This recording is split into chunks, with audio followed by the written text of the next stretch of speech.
Update. Am I the a-hole for telling my mother-in-law that her generous offer was actually a manipulative way to control my life?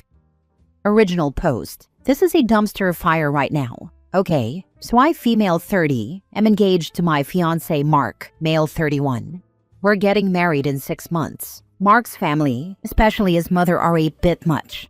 They're quite wealthy and traditional, and frankly, mother-in-law has a habit of trying to micromanage everything in Mark's life, and by extension, now mine. The big drama started around the wedding venue. Mark and I found this beautiful, slightly unconventional place that we both absolutely loved. It's an old restored theater downtown, exposed brick, a bit quirky, totally us. It's also pricey, but within our budget if we make some compromises elsewhere. We were so excited. We told mother-in-law and father-in-law. Father-in-law was reserved but seemed okay. Mother-in-law, she visibly recoiled. Her dream, apparently, was for us to get married at the same exclusive country club she got married at, where all their friends have weddings. She started immediately listing all the problems with the theater venue. Parking will be a nightmare. It's not sophisticated enough. What about the acoustics for the string quartet I was planning? We weren't planning a string quartet.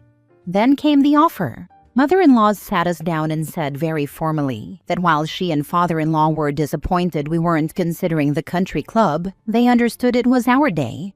But because the theater venue was so much more expensive than what they had budgeted for, which we never asked them to budget for, we had our own budget. They would graciously offer us a substantial sum of money, enough to cover about 40% of the theater venue cost.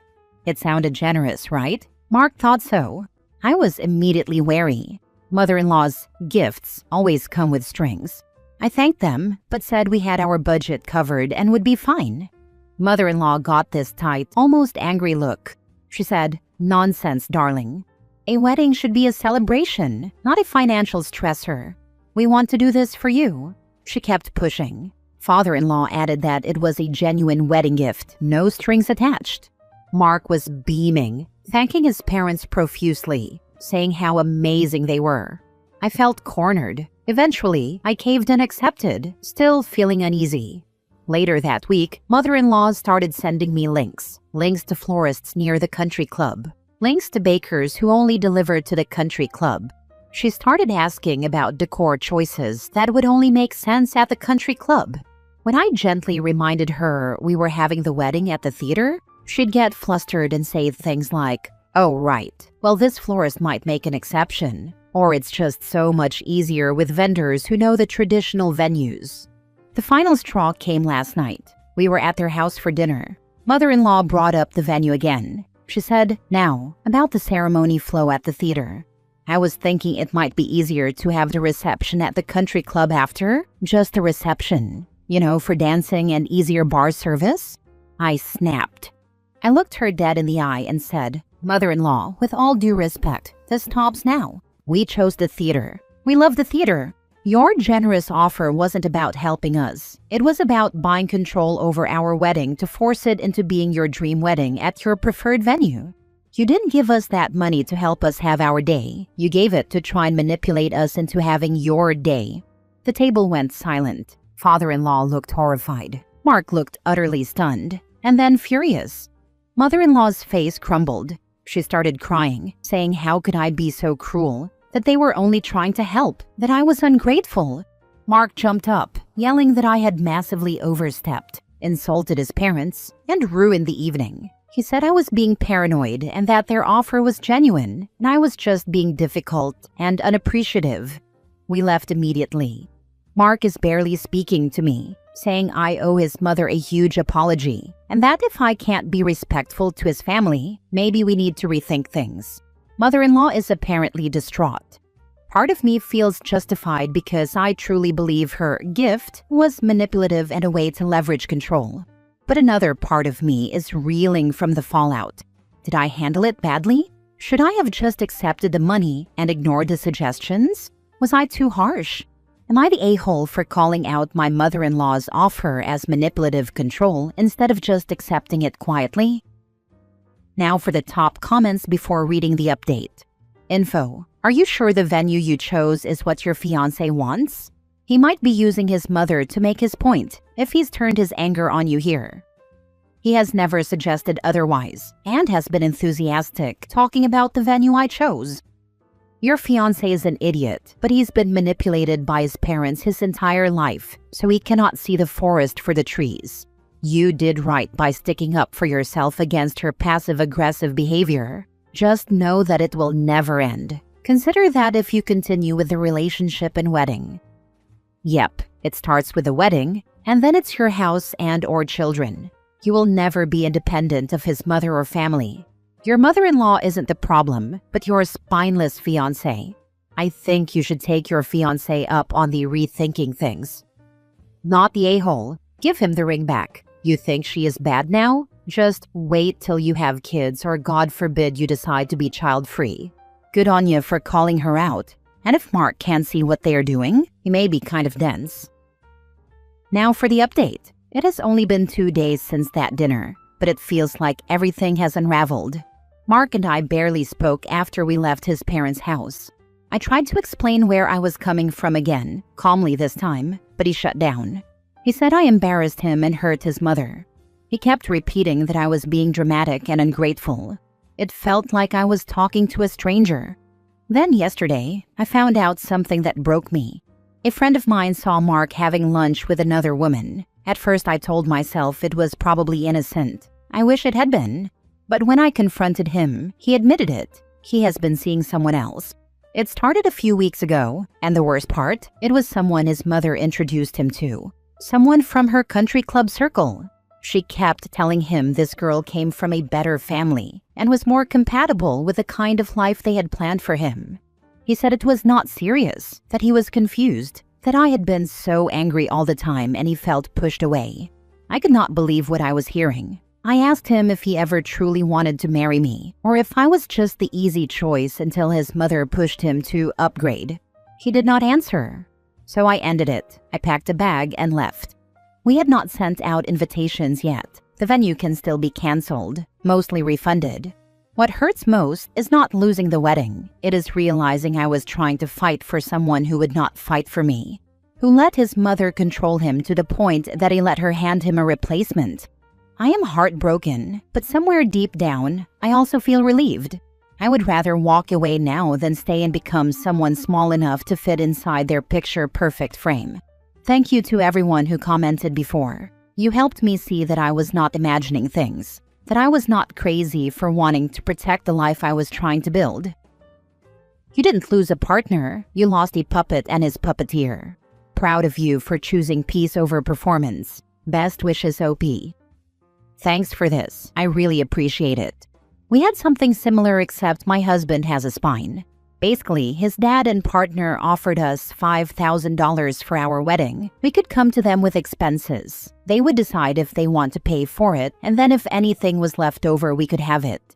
My father-in-law has a history of gifting things to look nice for appearances, and my husband was not comfortable, so he turned them down. 5 years later, they were still complaining we didn't let them pay for something. When my husband told me this, I said, if it was truly about helping us, they could have gifted us the money. They chose to gift very little. Because it was not about helping us, it was about control and congratulations. My parents, they cut us a check and said spend it on whatever will help. When you want to help, that is what you do. My in-laws' gift to us was to forgive the debt my spouse accrued since turning 18. Every stick of deodorant, oil change, pair of socks not purchased for Christmas, etc. was kept in a spreadsheet without his knowledge. Freaking weirdos. When he was 16, my father-in-law gifted my husband a car and then told him what he owed for the monthly payment, gas, and insurance. Basically, for his 16th birthday, my husband received a major financial obligation. He didn't have a job and he had not asked for a car, so the whole thing was a surprise. Father-in-law wanted to look generous without giving. Hence why the no to giving wedding funds. Man, I have a friend who had almost this exact thing happen to her, except the breaking point for her was the wedding dress. The mother-in-law offered to pay for the dress, but would veto every dress except 80s poof vests. Eventually, she put her foot down, paid for a dress herself, and the mother-in-law set her son up with a nice girl from church. My friend sent the new girl a "good luck, you're going to need it," and left him. The new relationship didn't even get to the girlfriend stage, and he spent 4 years trying to get my friend back. It didn't work. I looked him up last night. I called him this morning and caught up with him a little bit. He moved about 1,000 miles away because his mom was too stifling and he needed a change. Said they have a much healthier relationship now, that he only sees her a couple of times a year and only talks to her around once a month. He bought a restaurant and ran it with his then girlfriend, now wife, but lost it during COVID. Now he's running a bike store and has a kid and 3 dogs. He said he was an absolutely massive freaking idiot back then, but is glad it turned out how it did, because otherwise he wouldn't have his current kid and life. He gave me permission to post this. Good for her. I hope she found her happiness either being single or dating. Next story. Am I the a-hole for calling my grandparents' failures as parents, grandparents, and people when they blamed my mom for my dad's kids going into foster care? My dad cheated on my mom when I was a toddler, and when my mom found out about it, she filed for divorce. My dad's mistress was already pregnant by that point, and it made things tense. Though I don't remember too much of them interacting, my dad and his second wife, the mistress, had 2 kids together. When I was 6, my dad got arrested for assaulting the guy my mom was dating at the time. And I mean, he brutally assaulted him. He was arrested on the scene and charged pretty fast. His wife dumped the kids on my grandparents and ran off. I guess they found out later she had died, but I'm not totally sure on when they found that out. I don't even know why they never kept my dad's other kids, but I know CPS got involved and put the kids in foster care. And I know my grandparents looked for my mom to take them in and raise them with me. My mom refused, and that was the end of it. They spent a lot of years in foster care. My dad served time until I was 16 and then he was released. He got the other kids back after a year or 2 of working with CPS or something. Don't ask me all those details. I just know what my grandparents said. I haven't seen or had any contact with him since I was 6, and that's the way I plan to keep it. A couple of times he almost went back inside because he was harassing my mom and even threatened her one time. I'm 19 now. I don't have much contact with my grandparents, but the last 2 times I heard from them we fought. They were saying all this nasty crap about my mom and blaming her because dad's kids were abused by several foster families and were left with all kinds of trauma. They said mom was gross and disgusting for letting them go into care. And they said the fact I hadn't spent any time with the kids at all since my dad was arrested is further proof that she's a disgrace to motherhood and personhood. I think they expected me to hate my mom like they do, to agree with them. But I don't, and it angers me that they were blaming my mom. So the second time they started that nonsense, I told them it was not my mom's responsibility to take in those kids and raise them, and there were loads of other people to blame. They told me I should not defend my mom, and again said she was a failure as a mother. They said if she had loved me, she would have wanted me to be raised with my siblings. And the fact I don't even call them that is loudly showing her failures. They said if she loved me, she would have loved them for me and raised them and kept them safe. I told them if they wanted to assign blame, they should look at the people actually in those kids' family, starting with dad, their mom, and them. I said all 3 of them had a duty to the kids my mom didn't. I said they were the failures. They were failures as parents to raise dad to be who he is, failures as grandparents for letting their grandkids go into care, and failures as people for blaming others for what their son ultimately set in motion. They got offended and scolded me over the phone. I ended up hanging up on them, but from what I got, they said I lacked empathy and compassion. Am I the a-hole? Now for the top comments. Not the a-hole. You are correct. Why would they even think it's your mom's responsibility to raise the kids not related to her? Where were the grandparents? And why didn't they step up? The kids' family and the system failed these kids, not your mom. I'd go low or no contact if they keep up this BS. They believe my mom had the responsibility because of me. She was supposed to want to raise us together and to love and take care of them because they're half siblings to me. It doesn't matter that she was nothing to them. All that mattered was that Mom owed them for that reason. My grandparents had them for a while. CPS took them into foster care, but I don't see why my grandparents couldn't figure out a way if they were so concerned. Not the a-hole. You nailed it perfectly. Seems they are the type of people who think they never do anything wrong and blame others for it. Same way they raised your father who could never do anything wrong. Of course, I am sorry for the kids, but they are not your mom's or your responsibility. All you do is share 50% DNA with them. Nothing more. Of course, my dad was their innocent little boy and he did nothing wrong. He didn't deserve what he got, and none of this is about his actions. How crazy for me to say otherwise. Last story. Am I the a-hole for kicking out my girlfriend's friend after she insulted her for breastfeeding? I, 30 male, live with my girlfriend Lily, not a real name, and our 3-month-old daughter. Lily is incredibly kind and always puts others first. One of her old friends, Jenna, came over last weekend after not seeing Lily for a while. I've never liked Jenna. She always makes everything about herself. While I was in the kitchen, Lily started breastfeeding our baby in the living room. Jenna suddenly said, "That's gross. No one wants to see that," implying it was inappropriate. Lily came into the kitchen upset and continued feeding there, visibly shaken. I was mad. No one makes the mother of my child feel ashamed for feeding our baby, especially not in our own home. I walked in, saw Jenna rummaging through our things, and told her to get out. She acted confused, so I told her I wasn't asking twice. She left. Later that night, Jenna called Lily and claimed I threatened her and said we were lucky she wasn't calling the cops. I took the phone, told her to never contact us again, and blocked her.